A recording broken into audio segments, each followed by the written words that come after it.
পুরুষ হয়ে জন্ম নেওয়াটাই আমার আজন্মের পাপ ছিল। তবে এই দেশে আমার মতো পাপীর সংখ্যা হাজারে হাজারে, লাখে লাখে। এরা সবাই মানব সন্তান হয়ে জন্মাইছে ঠিকই, কেউ পুরুষ হয়ে উঠতে পারে নাই। আর পুরুষ হয়ে না ওঠার যন্ত্রণা যে কত কঠিন, কত ভয়াবহ, প্রতিনিয়ত হারে হারে টের পাই। কারণ পুরুষের সাফল্যের ভাগ সবাই নিল, ব্যর্থতার ভাগ তো কেউ নিতে চায় না। কারণ সবাই মনে করে পুরুষ জন্মগ্রহণ করছে পরিবারের অন্যান্য সদস্যদের চাহিদা মেটানোর জন্য। অনেকে ভুলেই যায় পুরুষ নামক মানুষটার মধ্যেও একটা মন আছে, একটা হৃদয় আছে, হৃৎপিণ্ড নামক একটা বস্তু আছে।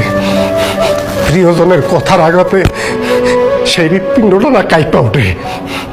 ভুলা যাইবই না কেন কও?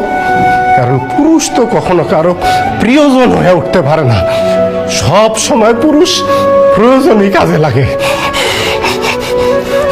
জানো সোনিয়া, পুরুষ মানুষ সবসময় চোখ দিয়ে কান্না করে না, মুখ দিয়েও আর্তনাদ করে না। পুরুষের মন কান্দে, হৃদয় আর্তনাদ করে।